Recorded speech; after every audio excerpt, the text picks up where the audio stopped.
Okay, so some of the other workshops that I really, really enjoyed, I took things on lucid dreaming, astral projection, um, speaking, like doing speaking engagements. There were so many different things. I learned so much, okay? But one of the things that really stood out to me were the workshops on sensuality and femininity. There was also, so there was a couple there, Wampa and Reagan. And one of the things that they did was a cacao ceremony, which was an amazing ritual ceremony. There were musicians. Oh, so powerful. First of all, when you're at an event such as this, there was over 1,500 people at this event. We weren't all doing the same thing at the same time, but there were large groups of people getting together for these different workshops. The energy was palpable. The feeling of being around people who are as committed and as open and as energetically driven as you are. I mean, I can't even begin to tell you what that feels like. It was powerful, also exhausting at times. At the end of the day, I'd be like, holy crap. First of all, I just learned so much. I was so open. I hugged nonstop. I met so many amazing people. And the hard part is, not everyone am I going to be able to keep in contact with, but I met people from all around the world. Let me go back to these workshops I was going to talk about. So Wampa would take the men. He did a lot of workshops for men about masculinity. I have no idea what they were doing, but you could hear them sometimes, often another area, very primal, very just, I don't know, like tribal, like primal, this masculine, oh my God. And then we would be doing feminine things and being open and moving. And I never thought about sensuality. I don't know what I really learned about my body or a woman's body and how to express myself in a sensual, feminine way. It was very eye-opening and I loved it. I loved it. There were things about embracing orgasmic embrace and about like breast massage and the importance of just touch and opening your mouth and making sounds. And oh my goodness, like, oh my goodness. But one thing I will say, and I definitely don't know anything about masculine energy, but what I will say is talking to a lot of men, I really on this journey wanted to communicate with men. I am single, but it wasn't about that. It was more about I wanted to communicate with men that wasn't in a dating atmosphere. I didn't want that connotation of like, what's next? Are we going to date? I just wanted to communicate with men, and I'm around women so much, and teenagers, and my own children, and or the husbands of my friends. It's not the same thing as just talking to random guys. Like, when do you get a chance to do that? So there was lots of opportunity here at Mindvalley University.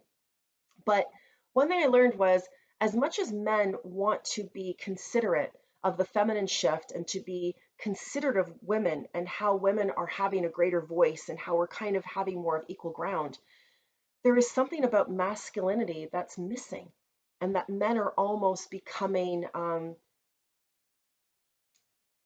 don't know, demasculated, emasculated. And I don't know if this is coming out right. All I know is what it was like to hear the men be together as men, not just drinking a beer and shooting the shit, but actually communicating in vulnerable ways and also kind of letting out that testosterone, that energy. And I wasn't witness to it. But there were a couple of things that I did when I was around men, like, and I don't know, anyways, I don't even know what I'm saying. It kind of sounds awkward. Having a young male son, 17, I would love for him to be in tune to his masculinity. I would love for him to be around other men doing manly things, whatever that is. And I don't know if those opportunities are really out there. Maybe that's something that men could look at. It's not just sports, it's not just getting out that aggression or whatever. There's a whole other part to it. Men are sensitive beings and they have feelings, and it's just expressed differently, and they're not women, and they shouldn't have to express things the way that we do. And I think that's something to take into consideration. I would love to see some things be available. So I don't know where that comes from. But for me, the sensuality part, I feel like I'm walking around differently. I feel like I'm carrying myself differently. I don't think I realized how men view me or how women view me or people view me. I didn't think about myself as sexy.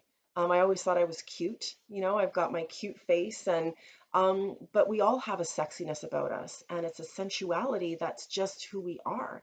And I think that needs to be unlocked and awakened. So I will be working with Carolyn Yakupich. Oh, I can see her name, and I'm really sorry. And Carolyn's gonna be like, "Girl, you need to learn my name." But her name's Carolyn, and she's phenomenal. Um, we've been Facebook friends for a while. I don't know why or how it even came about. When I returned, I had seen her post a video of dancing. So she's all about movement, and she does all these different things about femininity and sensuality and connecting. And so I reached out to her immediately and asked if we could collaborate. And she's like, "Who the hell are you?" And we met this week, and we will be we've put together a workshop, and we're hoping to have it on September 9th. And it's going to be called Soul Seduction, Unleashing the Passion Within. So if you're interested, this is a workshop for women. And if it feels like it's out of your comfort zone, then you really need to come. You really need to be there. So more will be posted shortly once we confirm a location, and it will be in the evening of September 9th, and I hope that you can make it. So stay tuned. But I think it's something that you might want to look into about unleashing your sensuality and getting connected to who you are as a woman. And for the men, um, if anyone's out there that wants to kind of put something together or look into it, I think you guys need an outlet as well. I think to get in touch with your own masculine energy is very important. Let me tell you, it's pretty freaking hot. So, anyways, that's what I want to share about that. More to come. I'm not done yet.